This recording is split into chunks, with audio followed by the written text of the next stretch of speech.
Welcome back, everybody. We're out in the greenhouse today talking about some simple solar projects.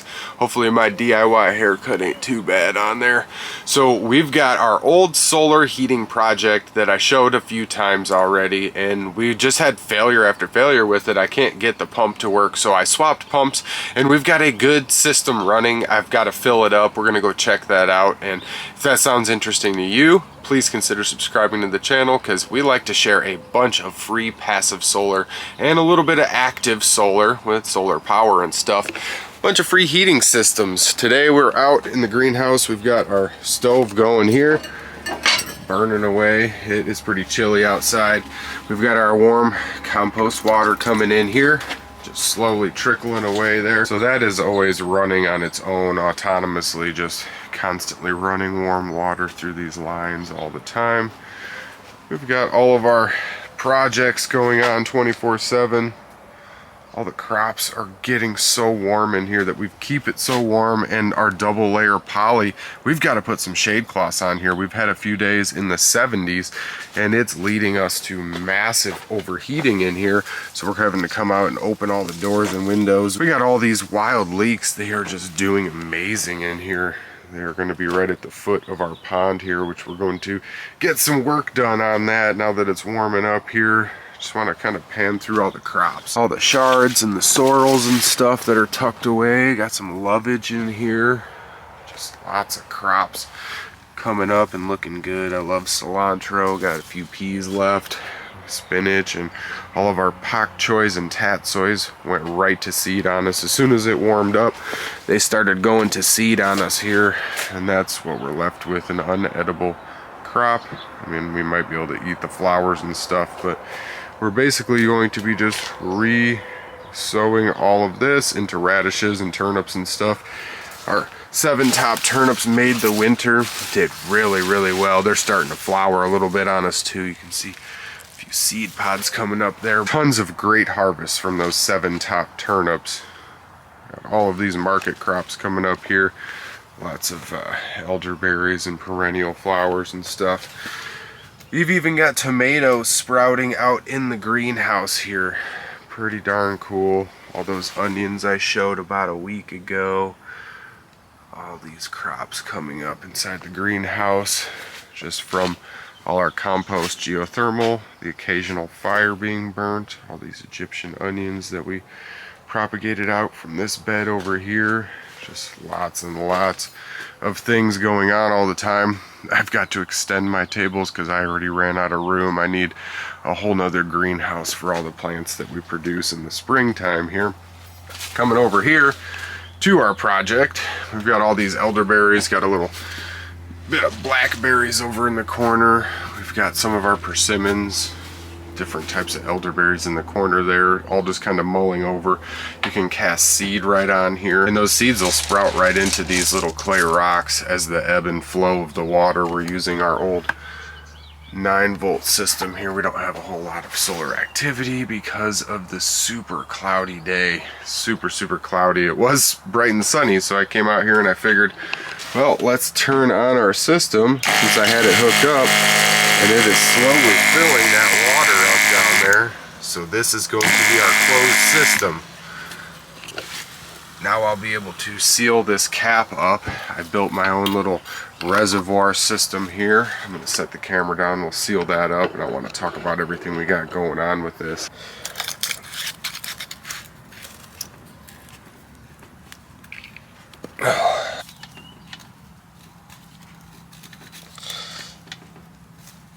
So just taking a step back here for a minute, this is the pump that we were trying to use. I mean, it's tiny, yeah.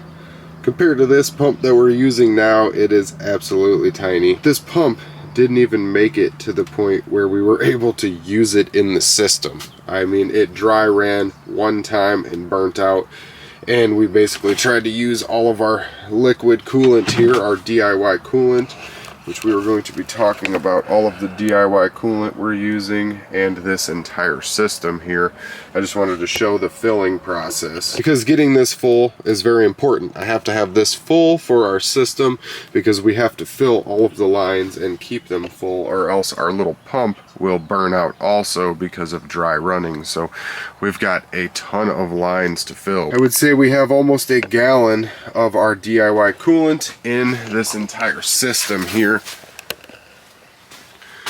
So all these lines run, and you can see that copper coiled up in between all of that sand there. So we've got our copper that runs in, and then probably 15-20 feet of copper inside here all coiled up, and then it shoots back out the bottom one here. So intake, output, and then that comes back up and runs right through this radiator system, and it loops back and comes back down, and that's how we filled our little reservoir, and then our pump will continue to draw from this reservoir.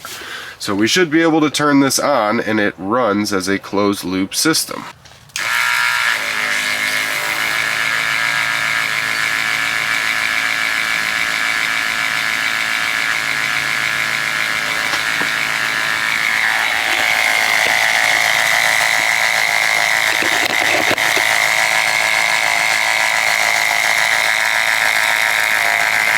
This thing seems to be working pretty decently. The consistency of the water is not 100% of that of water.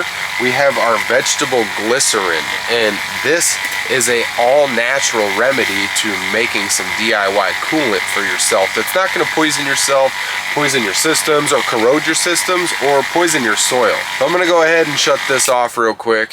So I just have a quick on-off switch that I'm able to control our pump and the two fans that are going to basically work together. They're going to simultaneously create a radiator system. So the starting point for this system is going to be the reservoir. That's where all of our coolant is going to sit, settle, and cool off.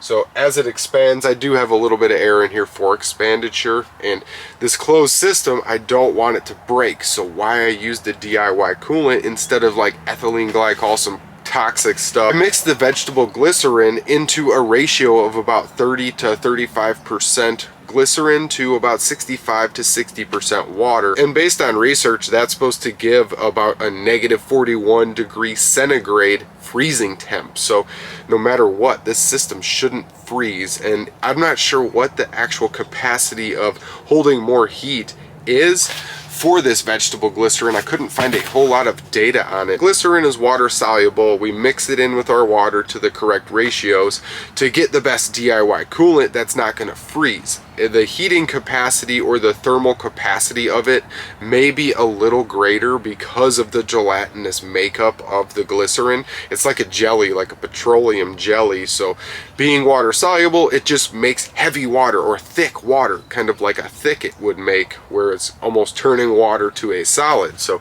we're using thicker, heavier water to be able to produce heat and to prevent from cooling too much to where it breaks the system and actually freezes and explodes. So I haven't done a closed loop system for at least 3 to 4, 5 years maybe, because I've always had them break on me. So I kind of developed this one behind the scenes, and this little pump I was trying to use here was just not up to par. So we've got our large pump, we've got our reservoir, just a small little glass mason jar that I drilled into the lid, put some fittings on the top, and it's nice and watertight, and it seals up.